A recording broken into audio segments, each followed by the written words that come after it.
যা তোরাই নামাজে যা, আমরা আমরা যাব না, আমরা খেলবো। সুমনদা, তুমি নামাজ পড়তেছো? তুমি না হিন্দু?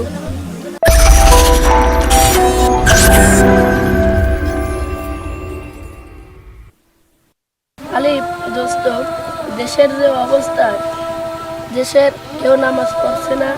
এ দোস্ত ঠিকই কইছিস, এ দেশের মানুষ তো নামাজ কালাম করে না, এই জন্যে আল্লাহ এ দেশে পাপ দিছে। হ্যাঁ বন্ধু, আমরা তো এখানে অনেকক্ষণ ধরে বসেছিলাম। দেশের যে অবস্থা, নামাজ কালাম তো পড়তেই হবে। এখন আজান দেওয়ার সময় গেছে, চলো আমরা বাড়িতে যাই। ও বন্ধু, নামাজের টাইম হয়ে গেছে, বাসায় যাই।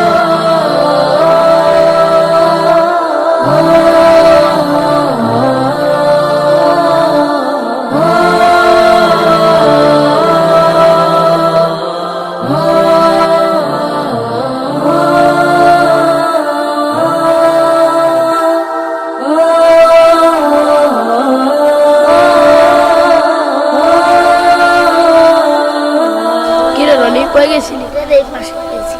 একটু পরে আজান দিবে, চল আমরা নামাজে যাই। যা তোরাই নামাজে যা, আমরা আমরা যাব না, আমরা খেলবো। দেখ ভাই রনি, আমরা তো একদিন সবাই মরেই যাব। চল ভাই নামাজে যাই, নামাজ থেকে এসে তারপর খেলবো। যা তোরা যা, আমরা বললাম না আমরা নামাজে যাব না, আমরা খেলতে যাব, চল। দেখ ভাই, আমি কি ওদের কোনো খারাপ কথা বলেছি? নামাজের কথা বললে কেমন করে? ওরা যেদিন বুঝবে এরা একলাই নামাজে পড়তে যাবে, চল নামাজে।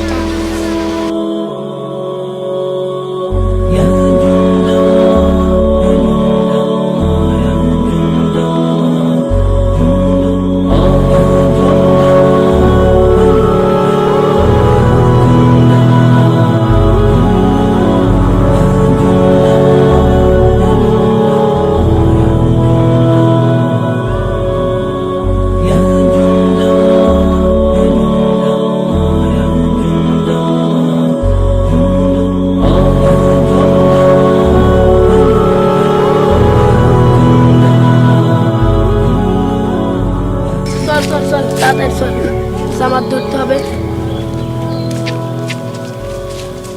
ওই দেখ, ওটা বড় ওইটা ওইটা পাই, যা ওটা ওইটা বড় না, ওইটা না, ওইটা বড়টা, ওটা বড়, যা ওইটা যা পারে, যা ওটে ওই বড়টা, যা পারে।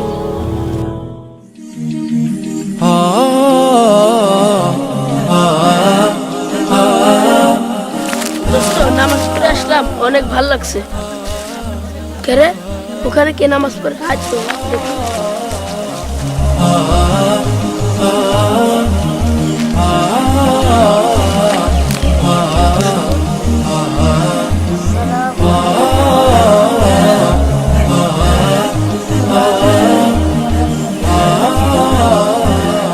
সুমনদা, তুমি নামাজ পড়তেছো? তুমি না হিন্দু?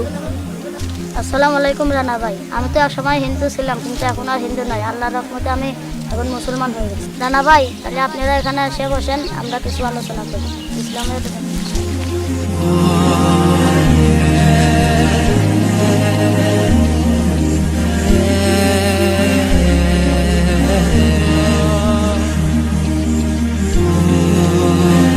সুমন, তুমি কিভাবে হিন্দু থেকে মুসলমান হবে?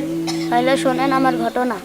আমার বাবা যখন মারা যায়, তখন আমার বাবাকে শ্মশানে নিয়ে যেয়ে যখন পোড়ানো হয়, তখন আমার বাবা পুড়তে পুড়তে বাঁকা হয়ে যায়। তখন সবাই এত বড় বড় লাকড়ি নিয়ে দিয়ে পিটিয়ে পিটিয়ে সোজা করে আবার পুড়িয়ে দেওয়া হয়, তাতেও আমার কোনো দুঃখ নেই।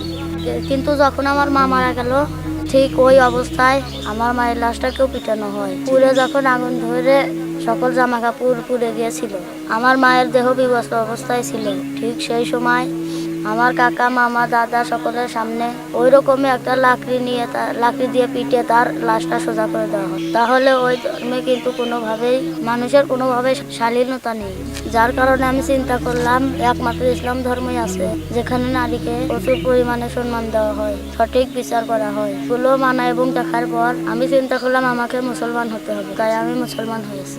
আর এই কারণেই আমি আপনাকে বসতে বললাম। ইসলামে যদি আরো কোনো বিধান থাকে আপনার কাছ থেকে আমি জানবো এবং তাহলে শুনলেন তো আমার গল্প।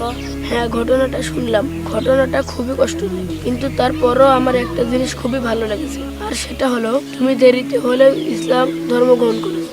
অবশেষে তুমি বুঝতে পেরেছো ইসলাম ধর্ম একটা সঠিক। আমাদের এখান তো অনেক ছেলে পেলে আছে যারা মুসলিম হওয়ার পরে নামাজ পড়ে না। তুমি তো তাদের চেয়েও ভালো যে তুমি ইসলাম ধর্ম গ্রহণ করে নামাজ এবং আমাকে বলতেছো নতুন কিছু জানতেছো। তো কোনো সমস্যা নেই, আমি তোমাকে সব আস্তে আস্তে বলবো।